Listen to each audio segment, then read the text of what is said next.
નમસ્કાર વિદ્યાર્થી મિત્રો, આપ સૌનું સ્ટડી પેનલ પર હાર્દિક સ્વાગત છે। આજના વિડીયોમાં આપણે ધોરણ 6 ગણિત પ્રકાશનું પ્રકરણ 4 માહિતીનું નિયમન અને રજૂઆત અંતર્ગત વિચારો અને શોધો પાના નંબર 88 પર આપેલ છે તેના દરેક પ્રશ્નો અને દાખલાઓ જોઈશું। જો વિદ્યાર્થી મિત્રો તમે આની પીડીએફ મેળવવા માંગતા હોય તો ડિસ્ક્રિપ્શન બોક્સમાં અમારી ટેલિગ્રામ ચેનલની લિંક આપેલી છે, ત્યાં જઈને તમે આની પીડીએફ મેળવી શકો છો। વિચારો અને શોધો જે પાના નંબર 88 ઉપર આપેલ છે। પહેલો પ્રશ્ન, સવારે 6 વાગ્યાથી બપોર સુધીમાં 4 રસ્તા પરથી કુલ કેટલા વાહનો પસાર થયા હતા? મતલબ સવારે 6 થી બપોર એટલે 12 વાગ્યા સુધીમાં કેટલા, એટલે ટોટલ આપણે કરવાનો છે। ચાલો જોઈ લઈએ। જો 6 થી 7 કેટલા હતા તો કે 150, 7 થી 8 કેટલા હતા 1200 હતા, પછી 8 થી 9 તો કે 1000 વાહનો હતા, પછી 9 થી 10 કેટલા વાહન હતા તો કે 800 વાહન પસાર થયા, પછી 10 થી 11 કેટલા હતા તો કે 700 વાહન પસાર થયા, 11 થી 12 કેટલા વાહન પસાર થયા તો કે 600 વાહન પસાર થયા। હવે આપણે આ બધાનો સરવાળો કરી લઈશું। જો મોટાભાગના વિદ્યાર્થી મિત્રો છે ને આવી રીતે સંખ્યા લખવામાં પણ ભૂલ કરતા હોય છે। એકમની નીચે એકમનો જે અંક છે એની નીચે બધા એકમના અંક આવવા જોઈએ, દશકનો અંક છે એની નીચે બધા દશકના અંક આવવા જોઈએ, 100નો અંક છે એની નીચે બધા 100ના અંક આવવા જોઈએ, 1000નો અંક છે ત્યાં બધા 1000ના જ આવવા જોઈએ। હવે આપણે સરવાળો કરીએ। જો આ બધા શૂન્ય છે તો અહીંયા શું આવશે? શૂન્ય।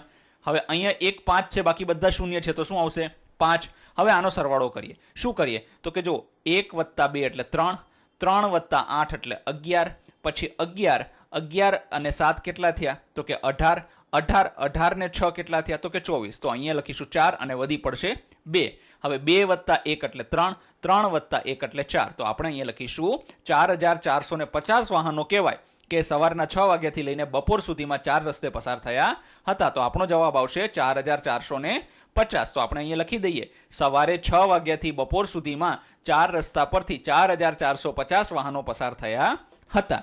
હવે શું કહે છે? સવારે 7 વાગ્યાથી બપોર સુધીના અન્ય કલાકોની સરખામણીમાં સવારે 6 થી 7 વાગ્યા સુધી દરમિયાન ટ્રાફિક ઓછો છે તેવું શા માટે વિચારો છો? જો હવે તમને શું કહે છે કે જો 6 થી 7 દરમિયાન અહીંથી લઈને અહીંયા સુધી શું છે તો કે ટ્રાફિક ધીરે ધીરે ઓછો થતો જાય છે, અને 7 થી 8માં અચાનક આટલો બધો વધી જાય છે। જે 150 હોય છે 6 થી 7માં, એ 7 થી 8માં અચાનક 1200 થઈ જાય છે, 1200 થઈ જાય છે।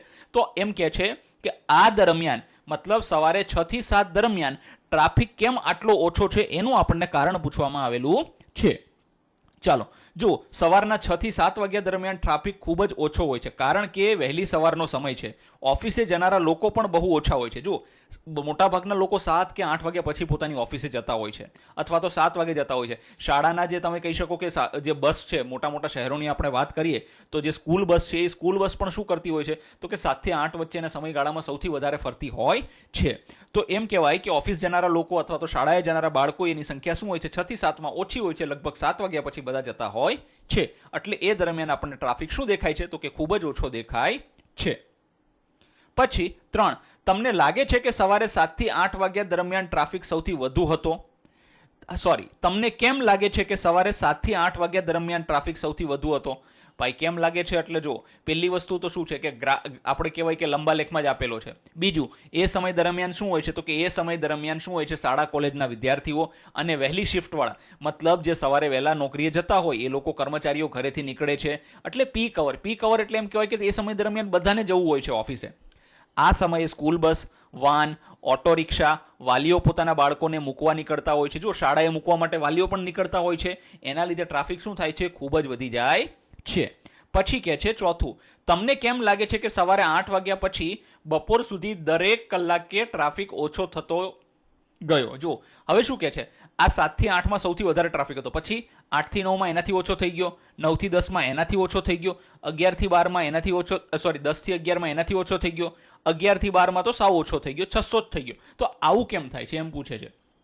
તો કે જો 8 વાગ્યા સુધીમાં મોટાભાગના વિદ્યાર્થીઓ શાળાએ પહોંચી જાય છે, લોકો પોતપોતાની ઓફિસ અથવા તો કામ ધંધે પહોંચી જાય છે, ત્યાર પછીના કલાકોમાં નવી અવરજવર ઓછી થઈ જાય છે, અને લોકો પોતપોતાના મતલબ ઓફિસમાં ગયા હોય તો પછી તાત્કાલિક થોડો પાછો આવશે। હા, એક છે કે જે બપોરની શાળા મતલબ સવારની શાળાવાળા છોકરાઓ છૂટતા હોય છે એ લોકોનો થોડોક ટ્રાફિક હોય છે, બાકી કોઈ બહાર નીકળતું હોતું નથી, એટલે બપોર સુધીમાં ટ્રાફિક શું થાય છે તો કે ધીરે ધીરે ટ્રાફિક ઓછો થતો જતો હોય છે।